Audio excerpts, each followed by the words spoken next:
Umesinzia? Sasa tutakuwa wenye kuomba. Tuombe.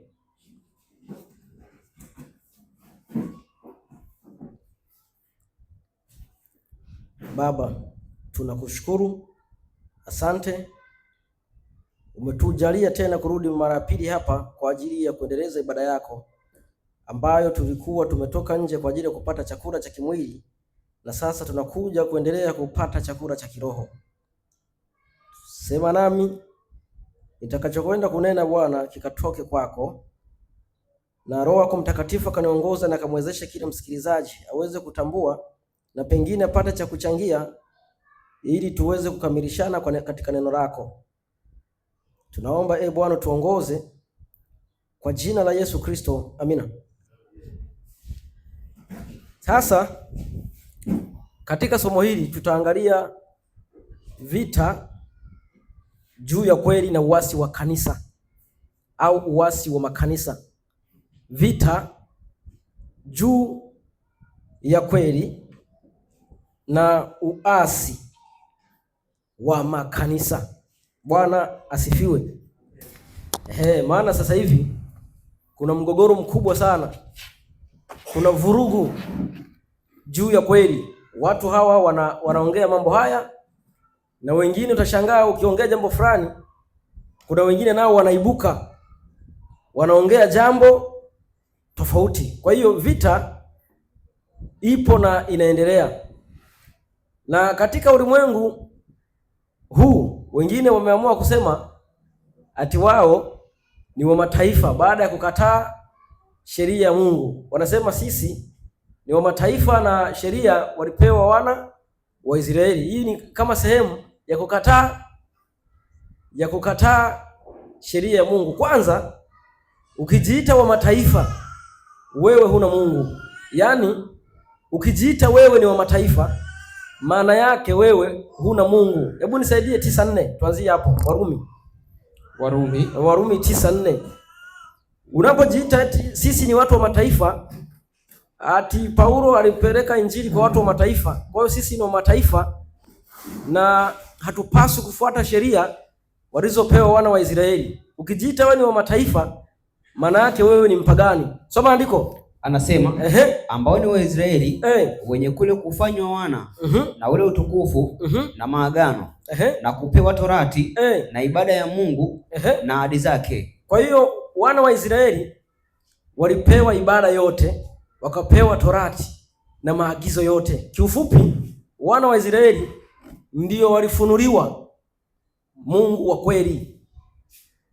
Waisraeli ndio walifunuliwa Mungu wa kweli. Sasa sisi tulikuwa wa mataifa, ni kweli. Sisi tulikuwa wa mataifa na tulikuwa hatumjui Mungu. Soma Waefeso 2:11. Huu ni utangulizi. Waefeso 2:11. Anasema kwa ajili ya hayo kumbukeni ya kwamba zamani ninyi mlikuwa watu wa mataifa. Kwa hiyo zamani ndio tulikuwa watu wa gani? Wa mataifa. Kwa jinsi ya mwili. Kwa jinsi ya nini? Ya mwili. Endelea. Mnaitwa wasiotahiriwa na wale wanaitwa waliotahiriwa. Yaani tohara ya mwilini iliyofanyika kwa mikono. Kwamba zamani zile mlikuwa hamna Kristo. Hatuna nini? Kristo. Endelea. Mmefarakana na jamii ya Israeli. Wageni wasio na maagano. Wageni wasiokuwa na maagano, kwa sababu tumeona kwenye 9:4 Mungu alikuwa amewapa wana wa Israeli maagano, akawapa ibada yote na torati. Endelea. Anasema maagano ya ahadi ile mlikuwa hamna tumaini, hamna Mungu duniani. Hatuna nini? Mungu duniani. Kwa hiyo tulikuwa mataifa, tulikuwa hatuna nini? Mungu duniani. Lakini sasa katika Kristo Yesu ninyi mlikuwa mbali hapo kwanza mmekuwa karibu kwa damu yake Kristo. Kwa hiyo tulikuwa mbali kwanza, kwa sababu tulikuwa mataifa, tulikuwa hatuna Mungu. Lakini kupitia Yesu Kristo sisi ambao tulikuwa mbali ndiyo tunaletwa, unaona, karibu. Maana yake kupitia Yesu Kristo tunavutwa na kuwa wana wa Mungu. Maana yake na kumjua Mungu. Maana yake na kuwa na Mungu. Bwana Yesu asifiwe. Amen. Tunawekwa karibu na Mungu. Wagalatia 3:27. Mwanzo tulikuwa mataifa, tunavutwa kupitia damu ya Yesu Kristo. Maana Wayahudi ndio walikuwa wamepewa ibada yote ya Mungu. Soma andiko. maana ninyi nyote mliobatizwa katika Kristo. Kwa hiyo baada ya kubatizwa katika Kristo, mmemvaa Kristo. Tunamvaa nani? Kristo. Endelea. Hapana Myahudi wala Myunani, hapana mtumwa wala huru, hapana mtu mume wala mtu mke, maana ninyi nyote mmekuwa mmoja katika Kristo Yesu. Endelea. Anasemaje? Na kama ninyi ni wa Kristo, basi mmekuwa uzao wa Ibrahim na warithi sawasawa na ahadi. 6:14 hiyo Galatia 6:14. Kwa sababu mwanzoni tulikuwa hatuna Mungu, ila kupitia Yesu Kristo, na tunapobatizwa katika Kristo maana yake tunamvaa Kristo. Kwa hiyo hakuna Myahudi wala Myunani, hakuna wa mataifa wala asiyo mataifa. Kwa hiyo kupitia Yesu Kristo tunavutwa, maana yake ile wa mataifa inaondoka. Lakini leo Wakristo wanajiita ati sisi tumekuwa mataifa, hatufuati amri za Mungu, kwa sababu amri za Mungu walipewa wa mataifa. Ukiwa wewe ni wa mataifa, maana yake huna Mungu. Soma andiko. Lakini mimi hasha, nisione fahari juu ya kitu chochote ila msalaba wa Bwana wetu Yesu Kristo. Endelea. Ambao kwa huu ulimwengu umesulubishwa kwangu. Kwa hiyo kwa msalaba wa Kristo ulimwengu umefanyaje? Umesulubishwa. Endelea. Na mimi kwa ulimwengu, kwa sababu kutahiriwa si kitu. Endelea. Wala kutokutahiriwa bali kiumbe kipya. Endelea. Na wote watakaoenenda kwa kanuni hiyo, amani iwe kwao na rehema. Kwa nini? Naam, kwa Israeli wa Mungu. Kwa Israeli wa Mungu. Kwa hiyo wale viumbe vipya wanaoshika amri za Mungu, hao ni Israeli wa Mungu. Unapokuwa Israeli wa Mungu, unatoka katika watu wa mataifa, wa Efeso 4:17. Unatoka katika watu wa mataifa, kwa sababu watu wa mataifa hawana Mungu. Watu wa mataifa hawana Mungu, ila kupitia damu ya Yesu Kristo tuliyokuwa mbali, ambao tulikuwa wa mataifa, tunavutwa na kuwa taifa la Mungu, Israeli wa Mungu. Soma andiko. Basi nasema neno hili tena nashuhudia katika Bwana tangu sasa, msienende kama mataifa waendavyo. Ati nini? Msienende kama mataifa waendavyo katika ubatili wa nia zao. Kwa hiyo mataifa wanaenda katika nini? Ubatili wa nia zao. Endelea. Ambao akili zao zimetiwa giza. Kwa hiyo akili za watu wa mataifa zimefanyaje? Zimetiwa giza. Alafu nashangaa kidume. Sisi Paulo alipewa injili ya mataifa, sisi ndio hatushiki sheria, maana sheria zilikuwa za wana wa Israeli.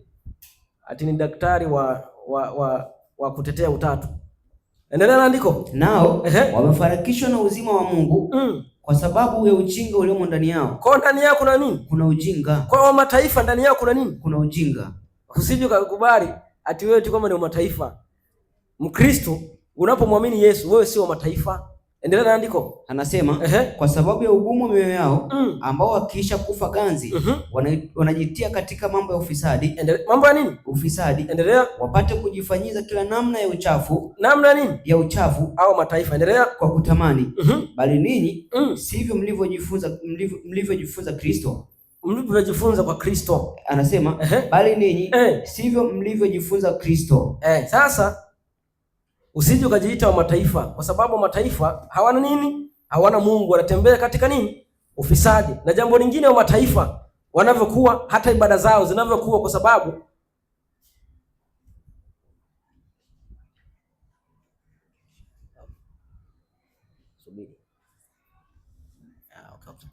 okay. Bwana Yesu asifiwe. Amen.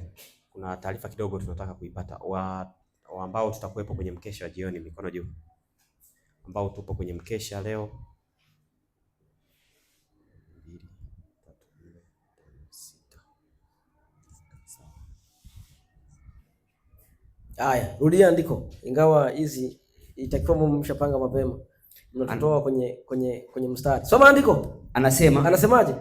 Bali ninyi sivyo mlivyojifunza Kristo. Kwa Kristo. Unaona? Sasa tumeona kwamba wa mataifa ni watu ambao hawana nini? Hawana Mungu, hawamjui Mungu, wanatembea katika ufisadi na mioyo yao imetiwa ujinga. 6:7 Mathayo 6:7 kitabu cha Mathayo. Anasemaje? Nanyi mkiwa katika kusali, msipayuke kama watu wa mataifa. Ati nini? Kama watu wa mataifa. Kwa hiyo watu wa mataifa ndio wanafanyaje? Wanapayuka. Watu wa mataifa ndio wanafanyaje? Wanapayuka. Kwa sababu hawana nini? Hawana Mungu. Endelea. Maana wao hudhani ya kuwa watasikiwa kwa sababu ya maneno yao kuwa mengi. Basi, maana tunaangalia vita juu ya ukweli na uasi wa kanisa. Hiyo ilikuwa ni introduction kwa watu wanaojiita watu wa mataifa.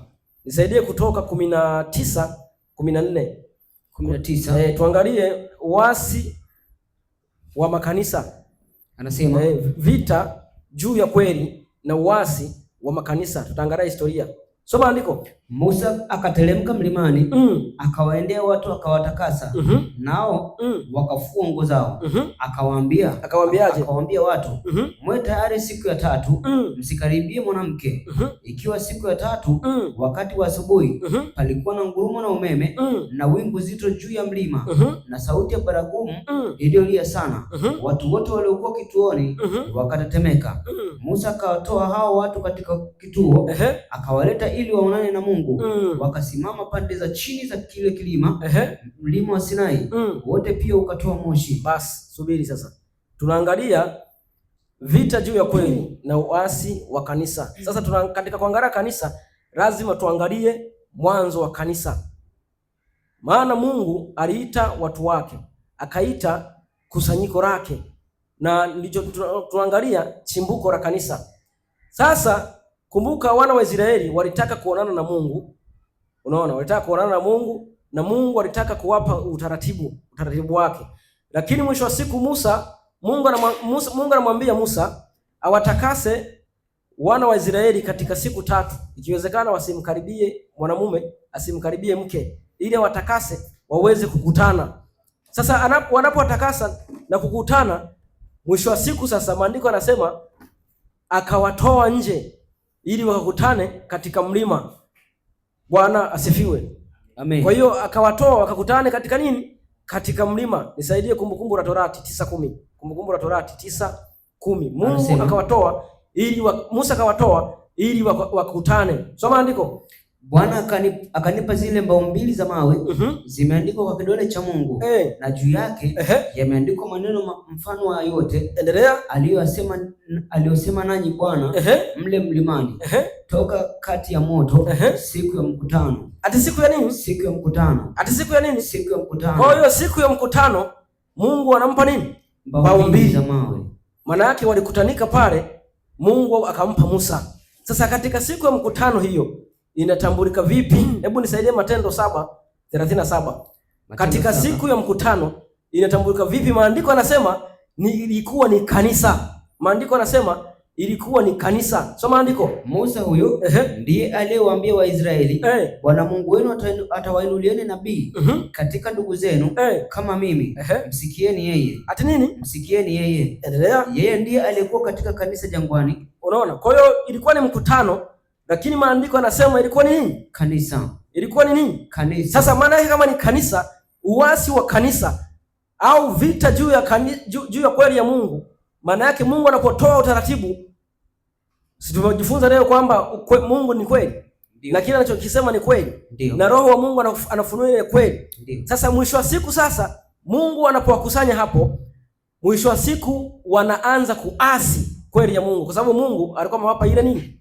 Zile amri. Na uovu ambao ulikuwa ukitokea, uasi ambao ulikuwa ukitokea, ilikuwa ni uasi wa kumwasi Mungu kwa kumkataa Mungu. Kihistoria, historia kanisa, uasi unaibuka hasa Mungu anapobadilishwa. Mungu anapobadilishwa. Endelea na andiko hapo. Anasemaje? Musa huyo ndiye aliyeombea anasema yeye ndiye alikuwa katika kanisa jangwani pamoja na yule malaika aliyesema naye katika mlima wa Sinai. Tena pamoja na baba zetu. Endelea. Ndiye aliyepokea maneno ya uzima atupe sisi. Alipokea nini? Maneno ya uzima atupe sisi. Endelea. Mtu huyo baba zetu hawakutaka kumtii, bali wakamsukumia mbali. Endelea. Na kwa mioyo yao wakarejea Misri. Mioyo yao wakafanyaje? Wakarejea Misri. Endelea. Wakamwambia Haruni. Wakamwambiaje? Tufanyie miungu. Hiyo kwenye Kutoka 32. Endelea. Tufanyie miungu watakao tutangulia. Afanye nini? Watufanyie miungu. Kwa tunaona wana wa Israeli, jambo la kwanza la kuasi, wanaasi kwa kumbadilisha Mungu, wanaasi kwa kutengeneza miungu mingine. Uasi kihistoria huwa unaibuka pale Mungu anapowekwa kando, Mungu anapobadilishwa. Soma andiko. Endelea na andiko. Anasemaje? Maana huyo Musa aliyetutoa katika nchi ya Misri hatujui lililompata. Endelea. Wakafanya ndama siku zile. Wakafanya nini? Ndama siku zile. Endelea. Wakaleta dhahabu, anasema wakaleta dhabihu kwa sanamu ile. Kwa nini? Wakaleta dhabihu kwa sanamu ile, wakafurahia kazi ya mikono yao. Kazi ya nini? Ya mikono yao. Sasa msomaji, ndio mfano utatu si umeundwa? Ndio. Si umetengenezwa? Ndio. Na watu si ndio wanaofurahia? Ndio. Maana yake ni uasi wa kumwasi Mungu ambao unakuwa umeingizwa katika jamii ya waamini. Tutaona. Soma andiko. Anasemaje? Basi Mungu akagairi, akawaacha ili waabudu jeshi la mbinguni. Ati nini? Akagairi, akawaacha ili waabudu jeshi la mbinguni. Endelea. Kama ilivyoandikwa katika chuo cha manabii. Je, mlitulia mimi dhabihu na sadaka miaka 40? Kwa hiyo katika jangwa. Hebu simama tu hapo. Kwa hiyo tunaona uasi mkubwa ni kumwasi nani?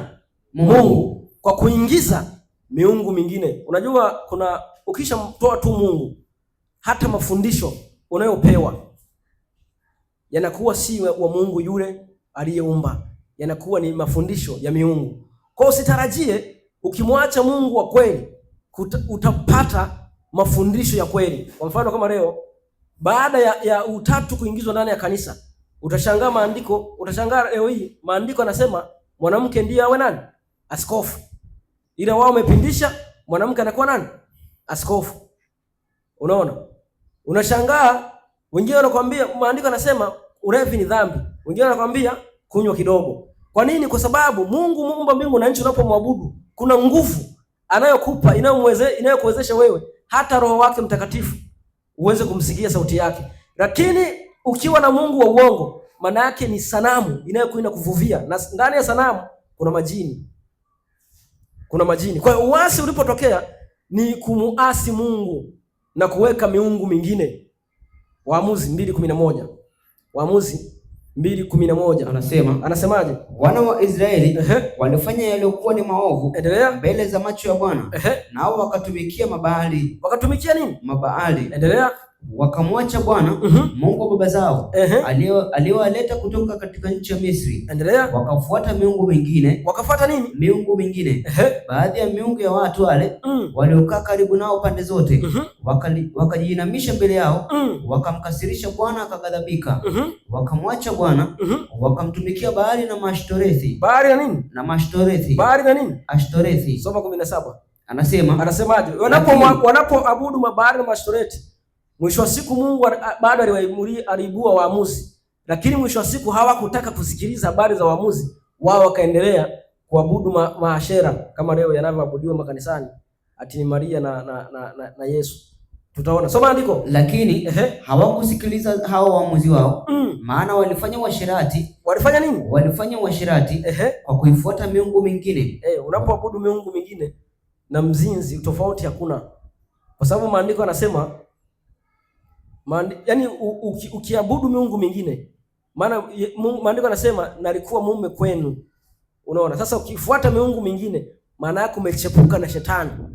Endelea na andiko. Wakajiinamisha mbele yao, wakageuka upesi na kuiacha njia ile walioendea baba zao, waliozitii amri za Bwana, bali wao hawakufanya hivyo. Na wakati Bwana alipoinulia waamuzi, basi simama. Kwa hiyo tunaona wao waliamua kufuata nini? Miungu mingine. Na hata kipindi cha nabii Yeremia, na uasi mara nyingi huu unaibuka pale kanisa linapokataa kuwasikiliza wajumbe wa Mungu. Kanisa linapokataa kuwasikiliza wajumbe wa Mungu. Na wajumbe wa Mungu si lazima awe Masawe, si lazima awe Biabato. Mjumbe wa Mungu anaweza kaibuka yeyote, hata kama si mkubwa kama unavyodhani. Mwisho wa siku akaleta ujumbe ambao unaweza kuupima ukaona ni sahihi na ukakubalika, na uasi ukaondoka katika kanisa. Sasa wanapopinga wajumbe wa Mungu, ndipo uasi ulipokuwa ukitokea. Uasi ni matokeo ya kupinga wajumbe wa Mungu. Yeremia 25:4. Yeremia 25:4. Mungu baada ya kuona wameasi alizidi kuwaletea manabii, lakini manabii walipuuzwa na uasi ukazidi kuendelea. Soma andiko. Naye Bwana amemtuma kwenu watumishi wake wote hao manabii, akiamka mapema na kutuma, lakini nyinyi hamkusikiliza, wala hamkutega masikio yenu msikilize. Akasema, rudini sasa, kila mtu na iache njia yake mbaya, wacheni uovu wa matendo yenu, mkae katika nchi ambayo Bwana aliwapa ninyi na baba zenu tangu zamani za kale hata milele, wala msifuate miungu mingine. Wala msifuate miungu mingine. Kwa hiyo uasi ulikuwa juu ya nini? Kufuata miungu mingine. Juu ya Mungu kwa kufuata nini? Miungu mingine. Endelea. Ili kuwatumikia na kuwasujudia. Wala msinikasirishe kwa kazi za mikono yenu. Basi simama tu hapo. Kwa hiyo tunaona Mungu anaendelea kutuma nini? Wajumbe, kutuma manabii. Lakini wao wakafanyaje? Wakapuuza. Na Mungu anasema wasifuate miungu mingine, wao wakazidi kupuuza. Na katika kipindi hicho kabla hata ya uasi, manabii au tuseme wajumbe wa Mungu walikuwa wakiendana sambamba na serikali. Yaani manabii walikuwa wakiendana sambamba na serikali. Yaani viongozi wa serikali walikuwa wakiwasikiliza manabii. Viongozi wa serikali walikuwa wakiwasikiliza manabii. Na nabii alikuwa akisema jambo fulani, basi kiongozi wa serikali alikuwa natii. Nabii, sheria ya Mungu ndio ilikuwa ikiongoza taifa. Sheria ya Mungu ndio ilikuwa ikiongoza taifa. Kwa mfano, tunaona kipindi cha Daudi. Daudi alikuwa ni kiongozi, lakini mwisho wa siku alikuwa anashughulikia hata mambo ya kiibada.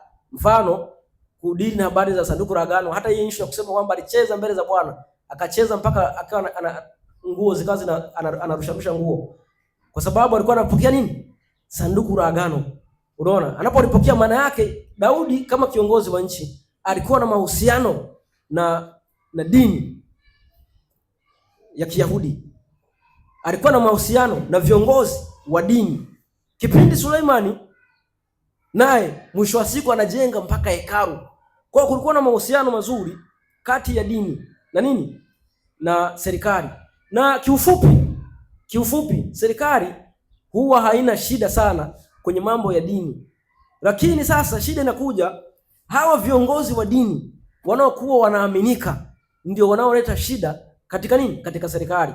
Kwa mfano, si tumeona Mungu alikuwa anatumia viongozi wa dini sambamba na viongozi wa serikali, si ndio? Sasa Shetani aligundua mtego huo.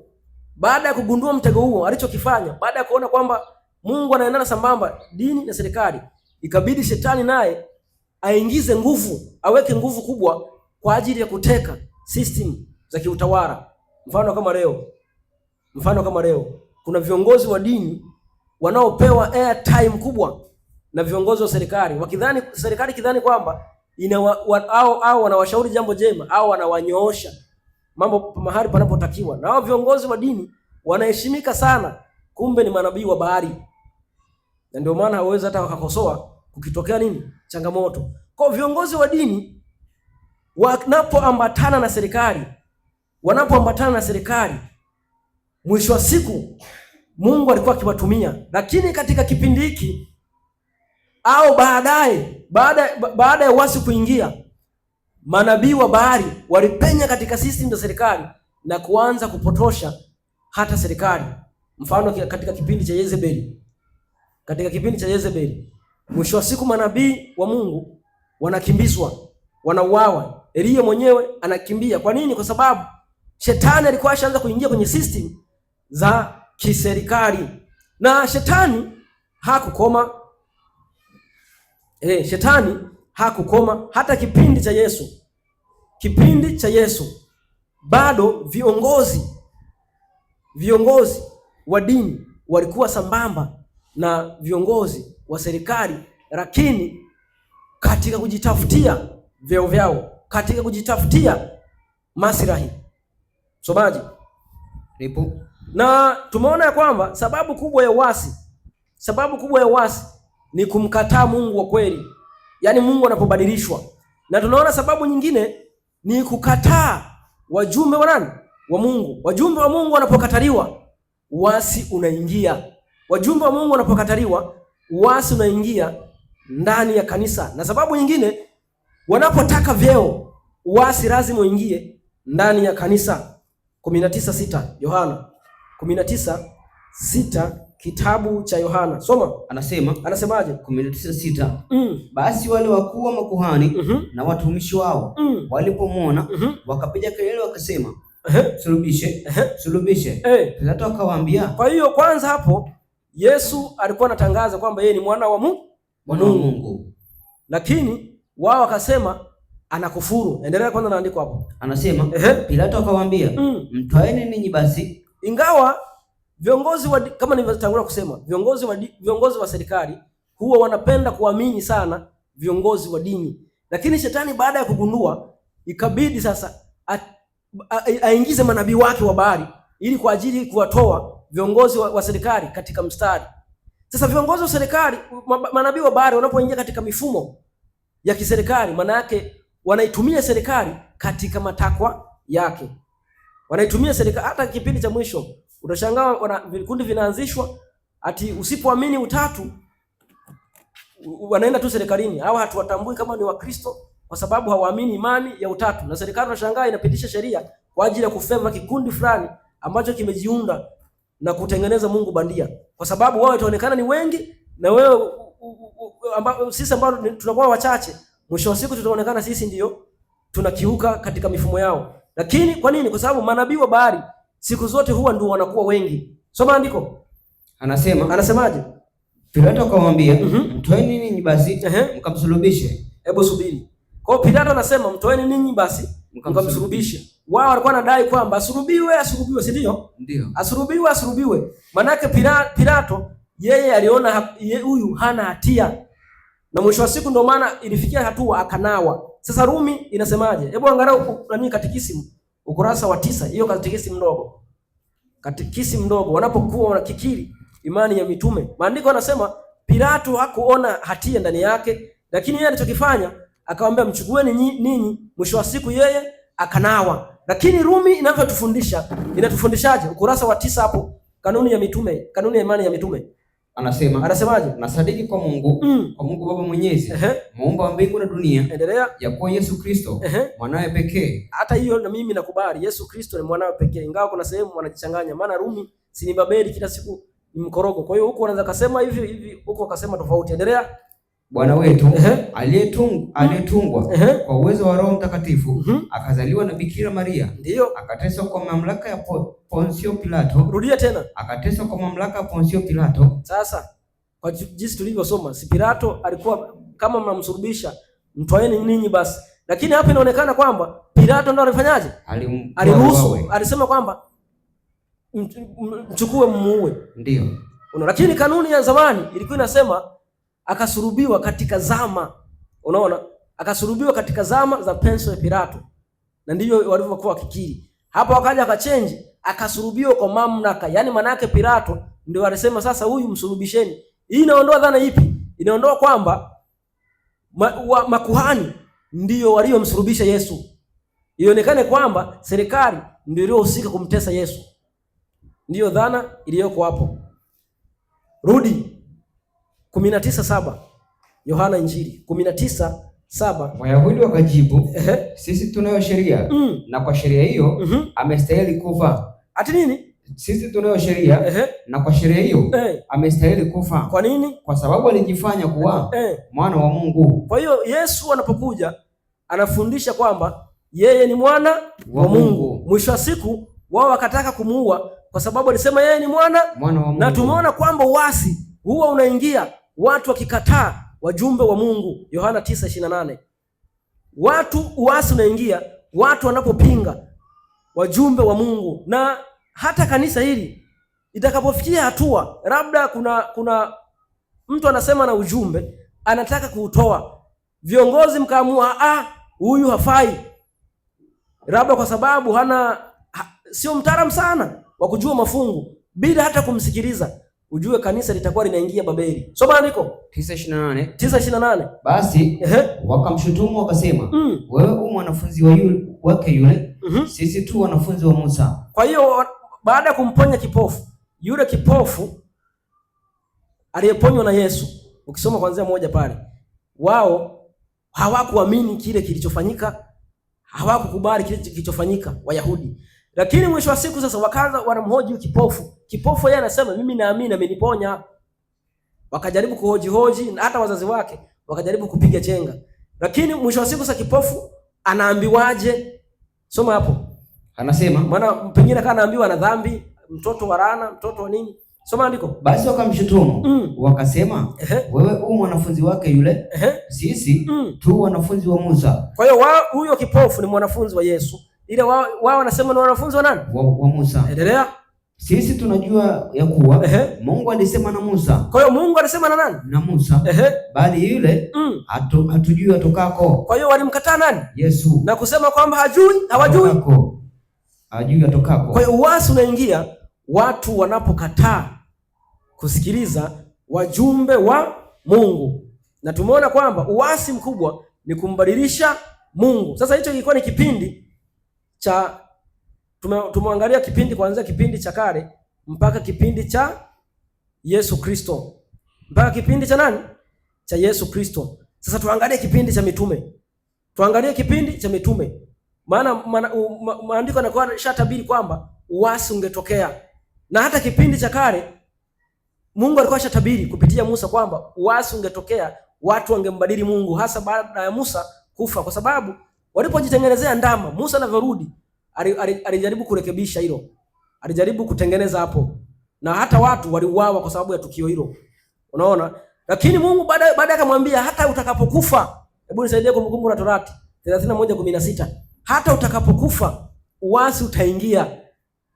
Watu wataanza kufanya ukahaba na miungu mingine. Soma andiko. Bwana akamwambia Musa, angalia wewe utalala na baba zako, na watu hawa wataondoka, wataifuata na kwa ukahaba. Anasema wataifuata kwa ukahaba miungu ya kigeni. Ati nini? Wataifuata kwa ukahaba miungu ya kigeni ya nchi waendao kuwa kati yao. Basi kipindi cha Musa Mungu alikuwa tabiri, lakini Musa aliweka sawa. Yesu Kristo amekuja kumfunua baba yake, akafundisha Mungu wa kweli, si ndio?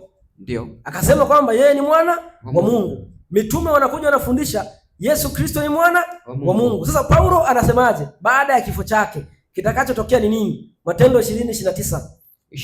Matendo 20:29, baada ya Paulo kufa au baada ya Paulo kuondoka, kinachotokea ni nini? Kwa sababu naye alikuwa alishatabiri kwamba uasi ungetokea ndani ya waamini. Soma andiko. Najua mimi ya kuwa baada ya kuondoka kwangu mbwa mwitu. Ati nini? Anasema najua mimi baada ya kuondoka kwangu mbwa mwitu wakali wataingia kwenu, wasilihurumie kundi. Tena katika ninyi wenyewe watainuka watu wakisema mapotovu. Wakisoma nini? Wakisema mapotovu. Kwa hiyo watainuka watu gani? Mbwa mwitu. Wakisema nini? Mapotovu. Sasa mbwa mwitu waliinuka. Baada ya kuinuka mbwa mwitu, wakatengeneza mapotovu, wakawapa mbwa bubu. Mbwa bubu si mnawajua?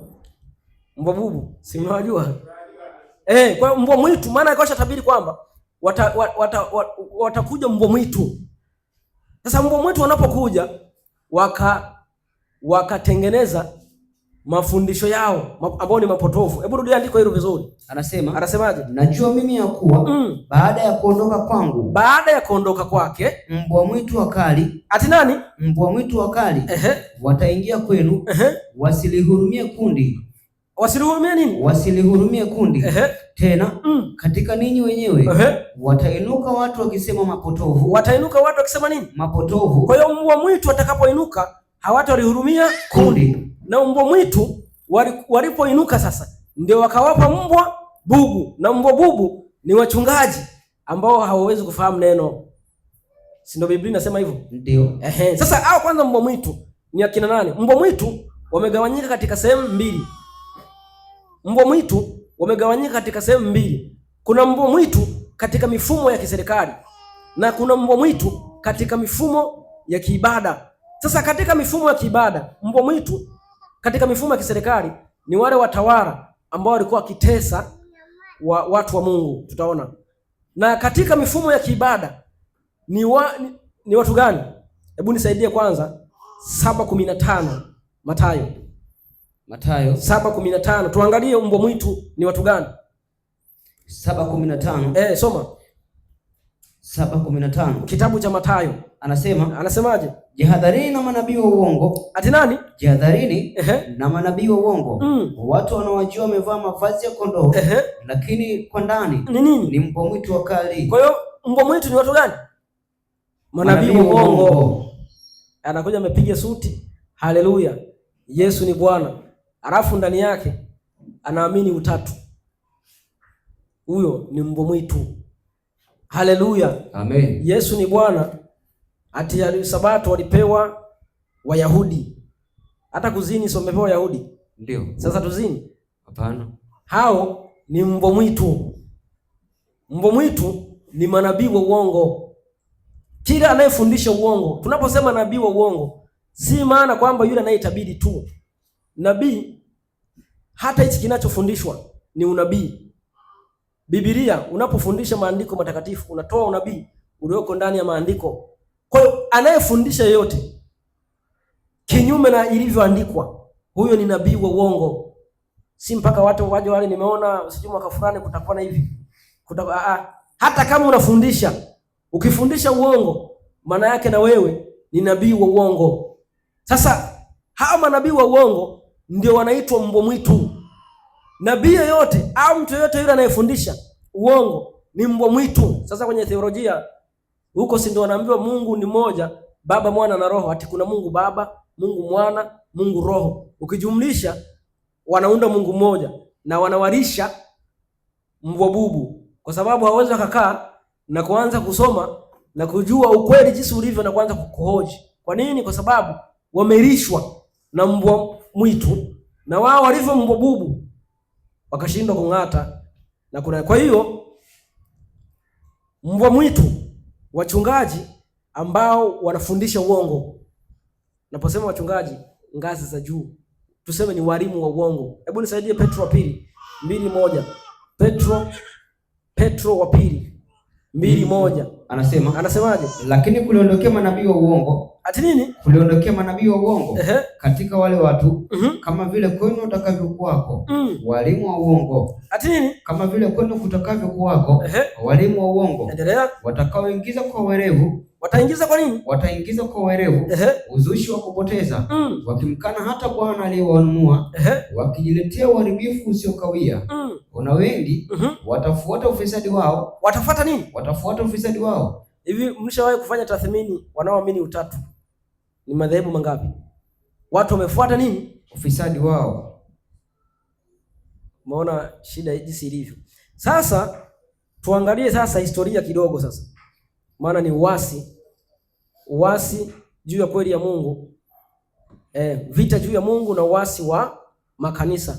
Sasa hapa inabidi tuende sasa kwenye vitabu. Kwa sababu katika kipindi cha kale, napoongea kipindi cha kale simaanisha Agano Jipya. Kipindi cha mitume, tupo zama za mitume. Tutaangalia mpaka leo. Katika kipindi cha zama za mitume, wapagani walivyokuwa wakihubiriwa kweli ya Mungu, walijua madhabahu zao na miungu yao inashushwa hadhi.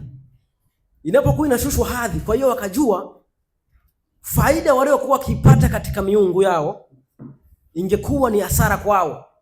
Sasa inapokuwa hasara kwao, maana yake walifanya kwa kila namna kwa ajili ya kukomesha watu wasihubiri ukweli wa Mungu. Walijaribu kutumia nguvu wanazoweza watu wasihubiri ukweli wa Mungu. Na kwa sababu katika kipindi hicho miungu ilikuwa imezidi, ilikuwa ni vita kati ya watu wa Mungu na watu wa shetani ambao walikuwa wanaabudu miungu. Sasa nisaidie Matendo kwanza 19:24. Kitabu cha Matendo 19:24. Maana watu walijua miungu yao itapuuzwa, miungu yao itadharauliwa, madhabahu ya miungu yao itashushwa hadhi. Inapokuwa inashushwa hadhi, maana yake itawashusha hata vyeo vyao. Tumbo. Leo hii uhubiri useme kwamba utatu haufai, na watu wameajiriwa kupitia utatu. Utawapeleka wapi? Watakuja kwako, una pesa za kuwalipa. Soma andiko. Kwa maana mtu mmoja. Ati nani? Kwa maana mtu mmoja jina lake Demetrio Demetrio mfua fedha aliyekuwa akifanya vihekalu vya fedha vya Artemi. Vya Artemi. Endelea. Alikuwa akiwapatia mafundi faida nyingi. Akawakusanya hao pamoja na wengine wenye kazi ile ile. Akasemaje? Enyi wanaume, mnajua ya kuwa utajiri wetu utoka katika kazi hii. Utajiri wetu utoka katika kazi hii. Unasikia? Kitu nini? Kitu pesa. Endelea. Tena mnaona na kusikia ya kwamba si katika Efeso tu bali katika Asia yote, pia na Paulo huyo ameshawishi watu wengi na kuwageuza nia zao. Ameshawishi na kuwageuza watu nia zao. Endelea. Akisema ya kwamba, akisemaje? Hiyo inayofanywa kwa mikono sio miungu. Sio nini? Sio miungu. Paulo alikuwa akifundisha watu waache sanamu. Ukisoma ile Matendo 17:16, anapoingia Athens alikuta mji umejaa sanamu ndani ya Rumi. Moyo wake ukachukizwa sana. Kuna watu wanasema imani yao imeundwa juu ya mitume na manabii, lakini bado sanamu wamejaza kila kona na zingine zinavaliwa shingoni. Lakini Paulo alivyoingia tu Athens akaona kwamba mji umejaa sanamu, akachukia sana, hakupendezwa na lile jambo. Sasa akawa anahubiri mpaka Asia yote kwamba watu waache ibada ya sanamu. Ndio kitawala ibada ya Babeli. Sasa napohubiri watu wanaona dili lao linaharibiwa kwa sababu walikuwa kitengeneza vihekalu vya Artemi. Uende leo hii pale Magomeni au wapi, useme uende katika kituo ambacho wanauza sanamu za Maria, useme hii kitu haifai, biashara ondoa. Au acha tu hao, uende kwa mtu anayeuza pombe, mwambie pombe haifai, sasa atakupiga mawe na anauza ba. Endelea na andiko. Anasemaje? Si kwamba kazi hii yetu ina hatari ya kudharauliwa tu. Ina hatari ya kudharauliwa tu. Endelea. Bali na hekalu la Mungu mke na aliye mkuu Artemi. Artemi. Basi. Kulikuwa na Mungu mke Artemi. Sasa huyo Artemi ukimchunguza ndio Malkia wa mbinguni. Ukimchunguza ndio Ashera. Na ndio Maria wa leo. Utaona hapo. Ndio Maria wa leo. Sasa katika kipindi hicho, maana yake sasa kilichoendelea watu walikataa, na hasa baada ya mitume kufa. Kwanza kipindi cha mitume watu waliteswa sana. Hebu kwanza nisaidie Waebrania 11:36. Kimbia hapo afu tuswitch kwingine. Waebrania 11:36. Vita juu ya kweli ya Mungu na uasi katika kanisa. Watu walipigania, imeandikwa. Watu wakapambana. Baba zetu wa kiimani wanapolala, imekuja kundi moja la wahuni limeanza kuingiza vitu vyake. Soma andiko. Wengine walijaribiwa kwa dhihaka na mapigo. Naam. Kwa mafungo. Kwa nini? Kwa mafungo. Endelea. Na kwa kutiwa gerezani. Walipigwa kwa mawe. Endelea. Walikatwa kwa misumeno. Walijaribiwa. Waliuawa kwa upanga. Walizunguka wakivaa ngozi za kondoo na ngozi za mbuzi. Endelea. Walikuwa wahitaji, wakiteswa na wakitenda mabaya. Watu ambao ulimwengu haukustahili kuwa nao. Walikuwa wakizunguka katika nyika na katika milima na katika mapango na katika mashimo ya nchi. Na watu hao wote wakiisha kushuhudiwa kwa sababu ya imani yao, hawakuipokea ahadi. Kwa kuwa Mungu alikuwa anasema basi. Kwa hiyo tumeona kwamba walipigwa na walikuwa kizunguka. Sasa mateso haya yametokea kipindi gani? Hebu angalia Pambano Kuu ukurasa wa 31 hapo. Anasema ukurasa wa 31 chini hapo. Mateso yameanza kwa mujibu wa Pambano Kuu kipindi cha mfalme nani? Nero. Soma hapo. Mateso haya yaliyoanzishwa na mfalme Nero. Yalianza na mfalme Nero. Tumeona watu walikuwa kizunguka. Ndio. Endelea.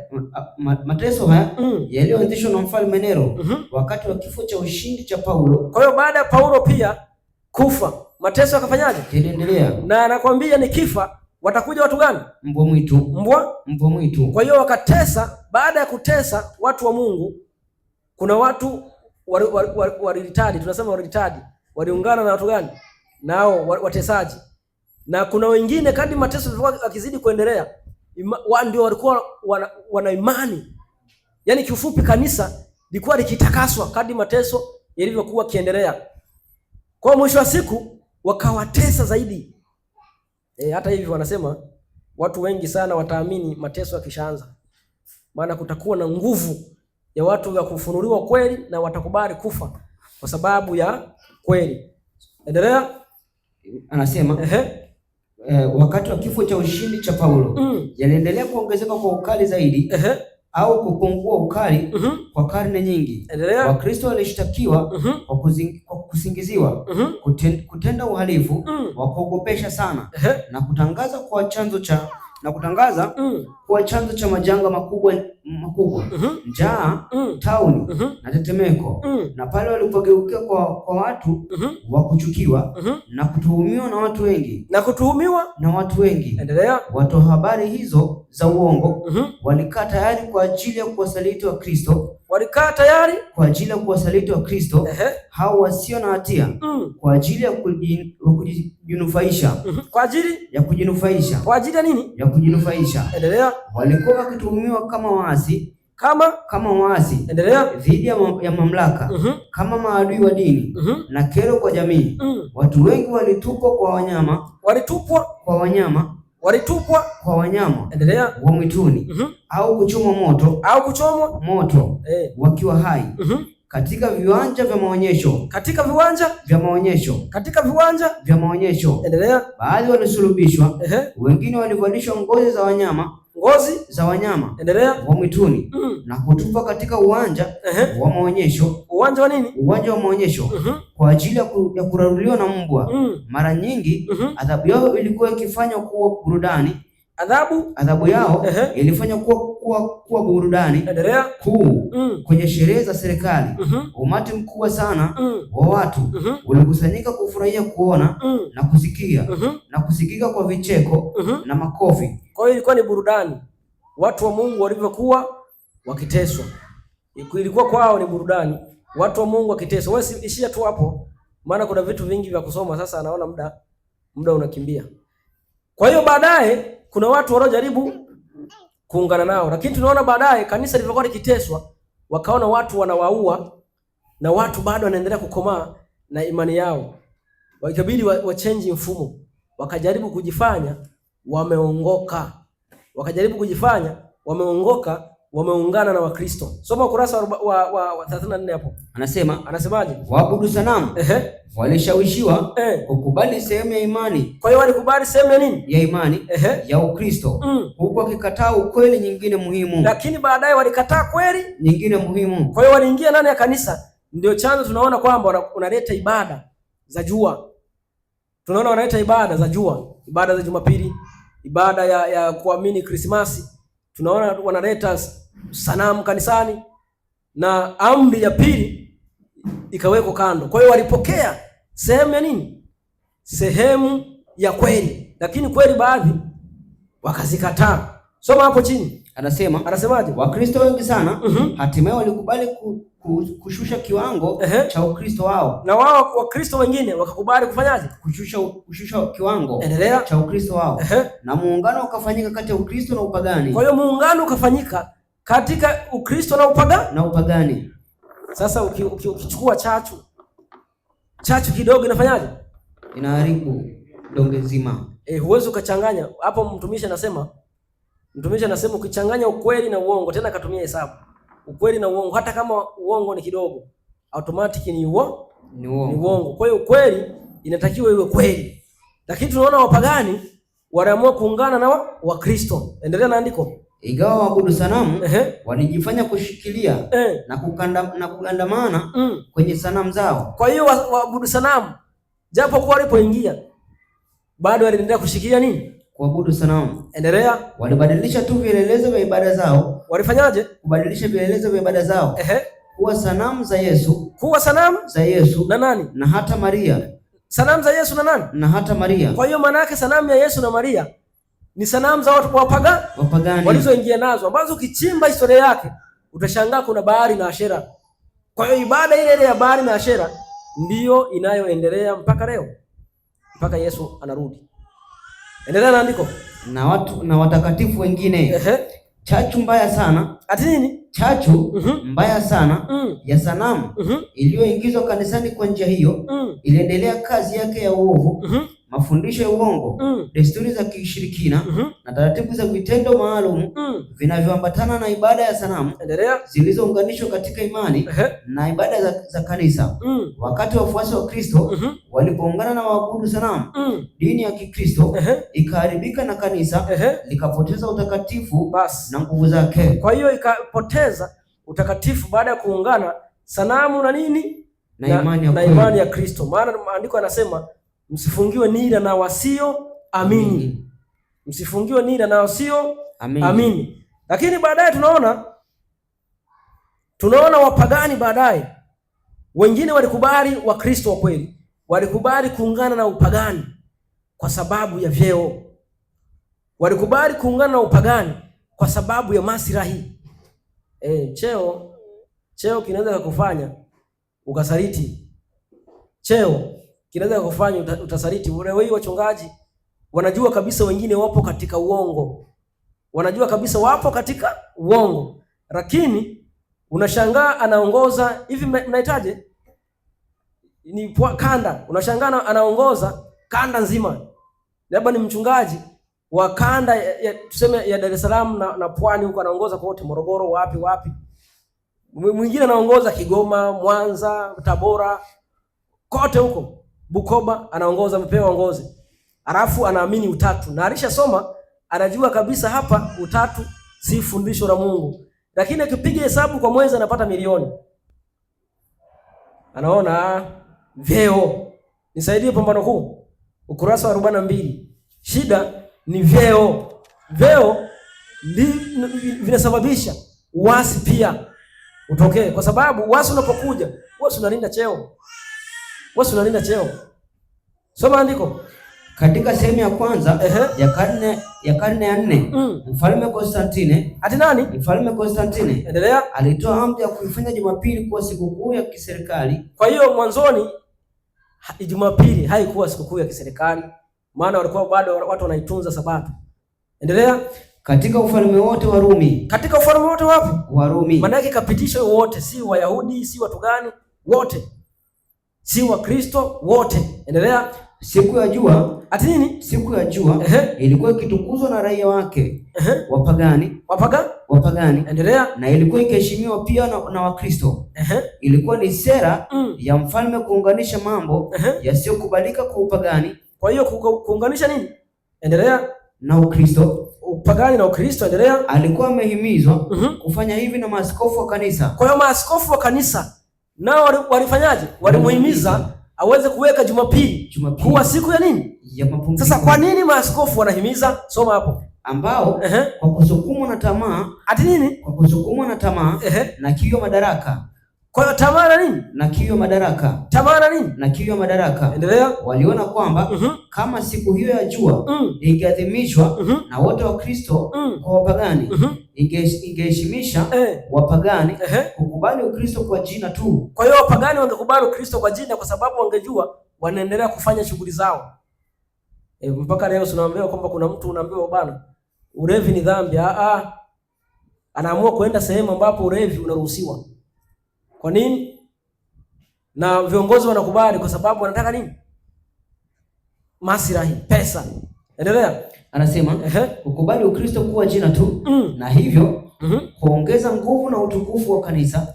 Lakini wakati wa Kristo wengi waliomcha Mungu walipokuwa wakiongozwa polepole kuichukulia Jumapili kama ilikuwa amri takatifu. Kwa hiyo hata Wakristo wakaanza kuzoeshwa sasa kwamba Jumapili ni kawaida. Yaani uzoee sasa Jumapili ni kawaida. Mfano mtu mwingine bwana, kula nguruwe ni dhambi. Sasa nguruwe tu chakula ni kwa tumbo, maelezo yanakuwa mengi. Kwa hiyo watu walishazoeshwa wakaaminishwa. Lakini kiufupi kwanza, nguruwe kama nguruwe. Mfano vitu kama nguruwe. Ukiangalia katika uumbaji wa Adam hakupewa sheria ati usile nguruwe. Kwa nini? Kwa sababu hiyo sheria Adam alikuwa sio mlaji wa nguruwe. Ukiangalia tena kipindi cha wana wa Israeli wanapotoka Misri, ndio wanapewa sheria hizo kwa sababu Misri kulikuwa na waraji wa nguruwe. Unaona? Kwa hiyo sheria, kadri watu wanavyomwasi Mungu, sheria ndivyo zinaongezeka. Kwa mfano kama leo hii tunaambiwa kwamba watu wajiepushe na habari za nyama. Ni kwa nini? Kwa sababu mwanzoni watu walikuwa wanakula nyama, lakini uasi unavyozidi, mfano leo hii wanachoma sindano. Mfano kama leo pia tungepata ujumbe mpya hata wa vyakula, tungeambiwa hata mbegu za GMO tusitumie. Kwa nini? Zina madhara. Na wakati mwanzoni mbegu tulikuwa tunapanda, tunatumia, tunakula. Ila kwa sababu mwanadamu ameasi sheria hiyo, Mungu pengine angetuma mjumbe kwamba GMO watu wa Mungu wafanyeje? Kwa kadri mtu anavyotenda matendo yake ambayo ni mabovu, sheria ndivyo inavyozidi kukua. Maana kwambia ile sheria ilikuja ili kosa liwe kubwa. Ukisoma ile Warumi 5:20, sheria imekuja ili kosa liwe kubwa. Endelea. Wakristo bado waliendelea kuishikilia sabato ya kweli. Wengine waliendelea kushika nini? Sabato ya kweli kama takatifu kwa Bwana. Basi ishia hapo tu kwanza. Maana naona muda unakimbia.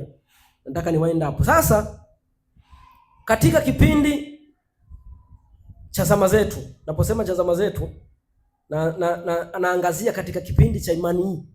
Katika kipindi cha imani hii. Mungu alikuwa kituma wajumbe. Tumeona kwamba chanzo cha uasi ni kupuuza nini? Wajumbe wa Mungu. Na uasi mkubwa ilikuwa ni kumwasi Mungu. Sasa katika kipindi cha zama zetu, naongelea zama za imani hii, kipindi cha waasisi, Mungu bado aliendelea kutuma wajumbe, ile wajumbe wakapuuzwa, na baada ya wajumbe kupuuzwa, kanisa ndio likawa chanzo cha Babeli, chanzo cha uasi. Hebu angalia hiyo hapo. Kanisa si Babeli, ukurasa wa 45. Kanisa si Babeli, ukurasa wa 45. Mungu anapotuma wajumbe katika zama zetu, mwisho wa siku wale wajumbe walianza kupuuzwa, ndio uasi umeingia ndani ya kanisa, ndio uasi umeingia ndani ya SDA. Labda niseme hivyo. Soma andiko. Kumsujudu mnyama. Kumfanyaje? Kumsujudu mnyama. Ni kufanyaje? Ni nini maana yake? Ni kutotii amri za Mungu. Ati nini? Ni kutotii amri za Mungu. Maana tunasema mtu atakayemsujudu mnyama. Sasa kumsujudu mnyama ni kutotii amri za Mungu. Endelea. Hata kama ni moja. Hata kama ni moja. Hata kama ni moja. Endelea. Na maangamizo yake. Na maagizo yake. Na maagizo yake. Ukikataa agizo moja. Ukikataa agizo moja la Mungu. Agizo moja la Mungu. Kama wale waliokataa mafundisho ya William Miller. Kama wale waliokataa mafundisho ya William Miller au ya Yohana Mbatizaji. Endelea. Hutaweza kupokea Roho Mtakatifu. Hutaweza kupokea Roho Mtakatifu. Endelea. Wa mavuno. Anasema hutaweza kutangaza ujumbe wa malaika watatu kama umepuuza neno la Mungu. Endelea. Hata liwe dogo kiasi gani. Hata liwe dogo kiasi gani. Endelea. Wewe umepotea. Unasikia biabato? Ujumbe unapokuja jambo fulani liachwe. Maana siku ile tulikuwa tunasikiliza kuhusu nyama, si ndio? Ukasema Bible haijapinga kula nyama, si ndio? Lakini Bible ujue iliandikwa ikaishia pale, si ndio? Ikaishia Ufunuo. Na hayo mambo ni kweli yanatuokoa, si ndio? Lakini si kwamba Mungu bado aendelee kutuma manabii. Kwa sababu mpango wa Mungu watu watembee pale. Lakini mwisho wa siku sasa watu wamevuka taratibu. Watu wamevuka taratibu. Mungu aache kutuma wajumbe wengine ati Bible imeishia hapo. Kwa lazima Mungu atume nini? Mfano kama tulivyokwisha kuona, hizi nyama hizi, hata uvuaji wa samaki, neti zinazotumika sasa hivi kuna sumu. Mwanzoni watu wanatumia nyavu za kawaida. Sasa hivi kuna mimi natokea huko Kigoma. Kuna kitu kinaitwa filimaya. Hiyo mitego unakuta na sumu ndani yake kiasi kwamba ukipata ule mgebuka, unapokuwa umeupata, ukiukarisha kidogo kabla hujamtengeneza, anaoza. Kwa nini? Kwa sababu ile mitego, zile nyavu zina sumu. Sasa Mungu kama Mungu anapoona kwamba hiyo mifumo ipo, lazima inue mtu kuja kuonya watu wasitumie hivi vyakula vyenye sumu. Si kwamba amekuziwia, lakini lazima fanyaje? Aje kuonya kwamba hichi chakula kina sumu. Na hichi chakula hii nyama hii, pengine ng'ombe huyu alidungwa sindano, na hii sindano ina system za kipepo. Unaona? Kwa hiyo mwisho wa siku ujumbe unapokuja, si kwamba ukubali, unauchunguza na upima, kama unafaa unaenda nayo. Kwa sababu unapokataa hata kama ni kidogo, maandiko yanasema unakuwa Babeli. Kimbia hapo. Anasemaje? Kwa nini kanisa la Jumapili lilifanyika kuwa Babeli siku za mila? Endelea. Ni kwa sababu walipuuzia ujumbe. Anasema ni kwa sababu walipuuza ujumbe uliotumwa na mtumishi wa Mungu ambaye hakuwa kiongozi wa kanisa au mkuu katika baraza lao. Kama vile ujumbe wa Yesu ulikataliwa kwa sababu hakuwa kiongozi wa kanisa. Sasa unasikia vibato? Si mpaka lazima awe kiongozi. Ati Mungu ndo atakayempa ujumbe. Si mpaka awe kiongozi. Na watu watakapoanza kupima ujumbe atumeletwa na nani kwa kumwangalia, hapo tutatoka kwenye reli, maana Mungu anatumia vitu vidhaifu kwa ajili ya kudhibitisha ukuu wake. Endelea. Anasemaje? Kama vile ujumbe wa Yesu ulikataliwa kwa sababu hakuwa kiongozi wa kanisa, hivyo ndivyo vizazi vyote ujumbe wa Mungu umekataliwa. Lakini hakuna katika historia ya dunia, hakuna katika historia ya dunia wakati kanisa likianguka ujumbe uliwahi kupewa viongozi wa kanisa. Basi hata kipindi hicho kanisa linapoanguka, usitegemee kuna mjumbe katika viongozi watakaopewa nini ujumbe. Anasema viongozi wa kanisa ndio watakaopewa ujumbe kanisa likishaanguka. Anakuja tu mtu mwingine, mfano Ndacha ameibuka anawaambia bwana, utatu ni Babeli. Ellen White hakuamini hivyo. Hafai, nenda kando. Kwa nini? Ati Teddy Wilson amepitisha utatu, mkuu wa General Conference. Babeli. Anamaliza kusema, malizia, viongozi wa kanisa ndio huanguka kwanza. Ati nini? Viongozi wa kanisa ndio huanguka kwanza, kwa sababu ndio wanaanza kupokea nini? Uongo. Kabla ya washiriki. Kwa mfano hata ukiangalia hiyo Bustani ya Katekista ukurasa 130, utagundua wamekaa katika nekea, viongozi ndio wanamtengeneza Mungu Roho. Ati Mungu ni Baba, Mwana na Roho. Wamekaa hapo ndio wakamtengeneza. Maana yake viongozi wamekosa, wakaanguka, alafu ndio wanawaletea washiriki.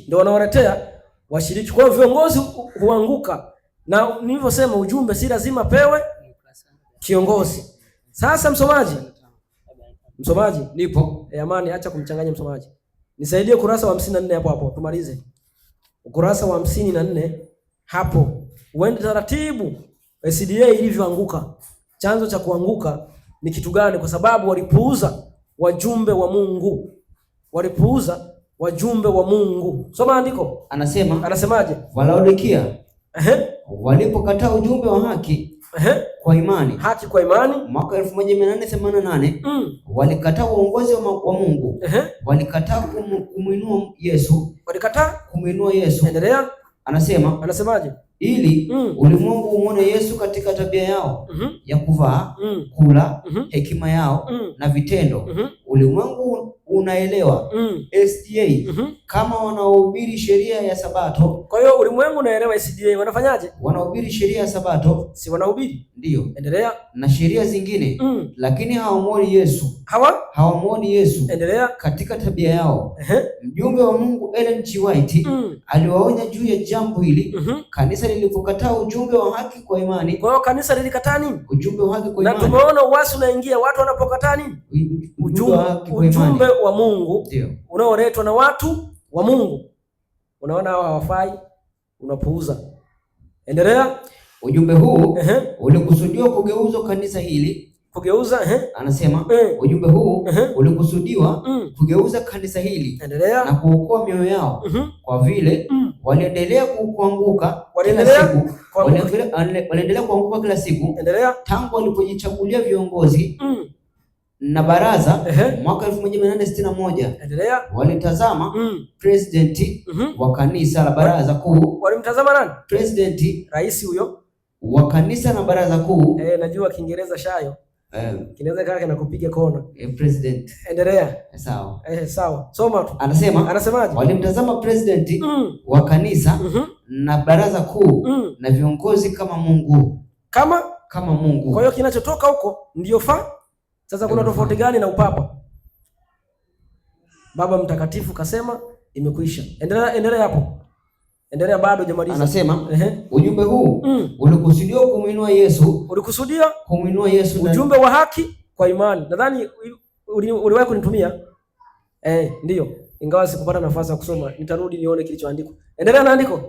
Anasemaje? Ujumbe huu ulikusudiwa kumwinua Yesu ndani yao kwanza, na ndipo baadaye wahubiri kwa mataifa. Wahubiri kwa mataifa. Kwa ujumbe ungewainua kwanza wao, baadaye ndio wahubiri mataifa. Endelea. Dada White aliwaandikia baada ya wao kukataa ujumbe huo ulivyokusudiwa kuokoa. Endelea. Maneno haya, ujumbe huu wa habari njema na neema ulikusudiwa kufunuliwa kwa kanisa kwa njia inayoeleweka na ya wazi kwa njia zote, ili wa ulimwengu wakome kusema kanisa la Seventh Day Adventist huongea tu sheria, lakini hawafundishi Kristo.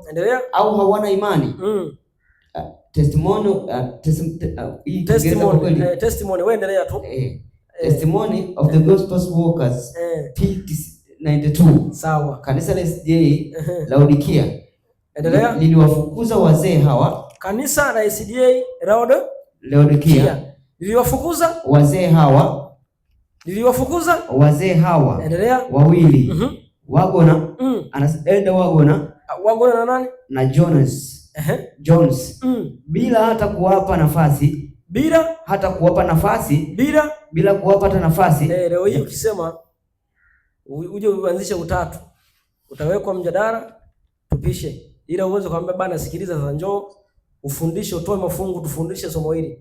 Imekuwa kuaje, tukuhoji tuelewe. Utaambia wewe unapinga kanuni za kanisa, na unapopinga maana yake wewe ni offshoot. Endelea na andiko. Anasemaje? Bila hata kuwapa nafasi ya kutetea ujumbe waliofundisha. Endelea. Walichafuliwa na viongozi, majina yao na kuitwa offshoot. Offshoot. Waasi. Na maadui wa kanisa wanaopinga kanisa la Mungu. Wagona na Jones waliwasihi sana viongozi wapewe nafasi na kufundisha ujumbe, lakini walifukuzwa kabisa. Maana yake mfumo ule wa kukataa wajumbe wa Mungu ndio pia unaendelea mpaka sasa hivi. Kipindi cha kanisa waasisi wamefukuzwa, ambao Mungu aliwatumia kwa ajili ya kufikisha ujumbe, ingawa wanaonekana wa kawaida, hawakuwa na mamlaka kubwa katika uongozi. Mwisho wa siku wanafukuzwa.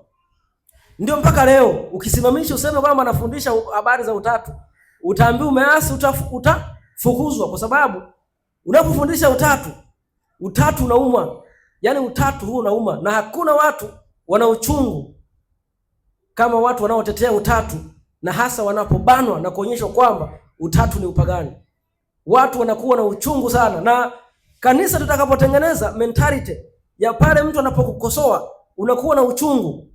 Sasa wewe una ukweli, alafu mtu anakukosoa na ukweli wako na unaamini ni ukweli, huo uchungu unatoka wapi? Maana yake wewe sasa hicho aidha ukijui vizuri, inabidi ukasome uje utetee, au upo katika uongo. Sasa ukiwa katika uongo, ndio pale roho inakuuma, moyo unakuuma vibaya. Kwa nini? Kwa sababu umeshikilia mafundisho ambayo ni ya uongo. Sasa kitu kama ni uongo na kinakupa shida na ni mzigo ndani yako, si ukiache? Kama mtu anakuambia kwamba utatu ni Babeli na wewe unaumia ndani yako, si uache? Si uachane nacho au utetee? Kwa mwisho wa siku watu walipoasi baada ya kukataa ujumbe wa Mungu, kupitia hawa watumishi, mwisho wa siku kanisa likaasi. Na linapoasi, mwisho wa siku hata Mungu mgeni anaingizwa katika mfumo huo, na mpaka leo siku na watu wanajitokeza kwa ajili ya kumpinga. Mwisho wa siku watu wanafukuzwa kwa sababu uasi unaendelea kama shetani alivyoasi. Mfano ukiangalia Wayahudi zama za Yesu walimkataa.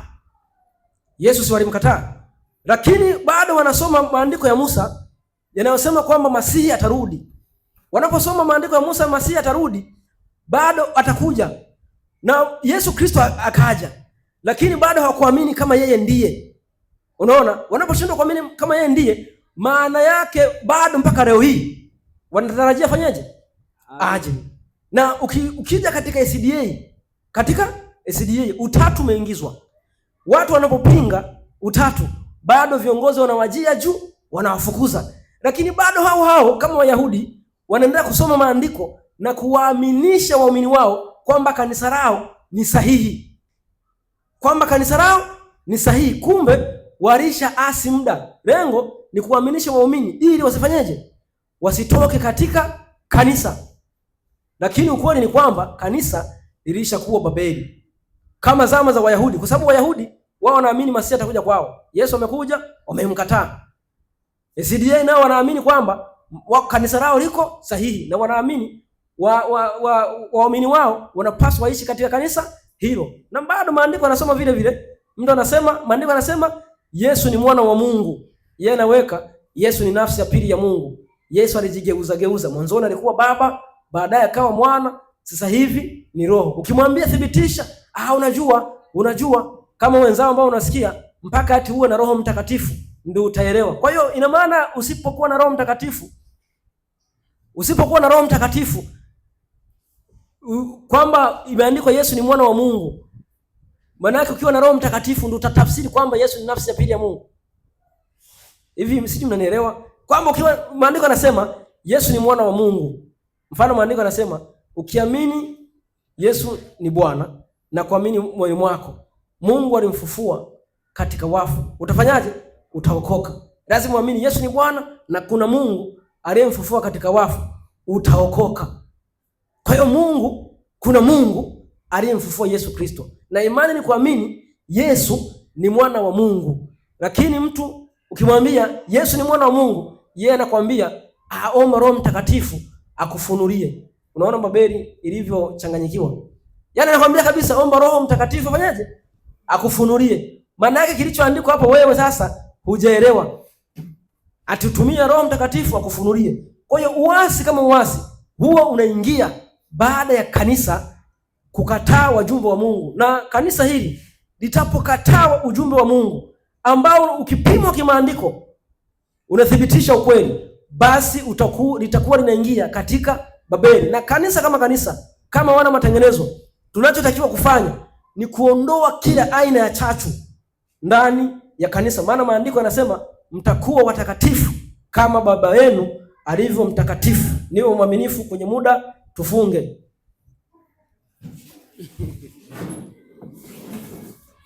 Asante Baba wa mbinguni kwa ujumbe huu. Tunakushukuru Bwana, maana umekuja wakati sahihi tunapozidi kujifunza, kujua kweli zako, ya kwamba tunapaswa tusipuuze wajumbe wako na ujumbe unaotoa kwao. Baba tuwezeshe, maana kwa akili za kibabeli na akili za kimataifa ambazo pengine bado hazijaondolewa kwa sababu ya mafundisho ya kale tuliyokuwa nayo awali, zinazosababisha tuzidi kufikiria huko. Baba tunakuomba utusamehe na ututie nguvu ya kuweza kuanza upya na kusikiliza sauti yako kwa upole na utaratibu, kwa lengo la kujifunza. Bwana, tunakushukuru kwa ibada ya siku ya leo, Mungu wa mbinguni, kwani umekuwa nasi ukituongoza sawa sawa na neno lako. Tumejifunza na tunaomba Bwana tuwezeshe nguvu ya kuweza kuyaishi haya tuliyojifunza. Mfalme wa amani, tunaomba kwa ajili ya kazi yako duniani ikazidi kufanyika. Hasa tunamwombea mtumishi wetu Jeff Masawe ambao umemteua kwa ajili ya kupeperusha bendera ya Injili ya Kristo katika sehemu mbalimbali. Mkono wako, nguvu yako, roho yako ikawa juu yake ili aweze kusema kama utakavyomwelekeza. Ulinzi wako Bwana kupitia malaika wako ukawa juu yake dhidi ya hila za ibilisi na dhidi ya nguvu za yule mwovu Shetani ambaye anaweza kutumia hata watu kwa ajili ya kukwamisha shughuli zako.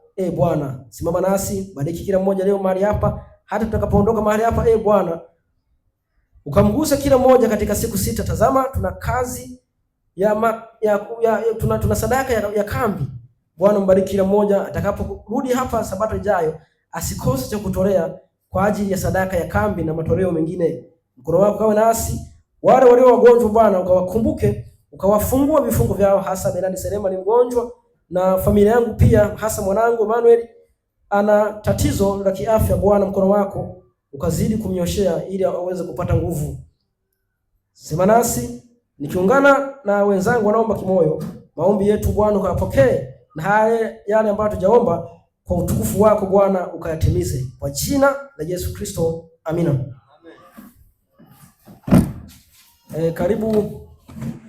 Karibu katibu.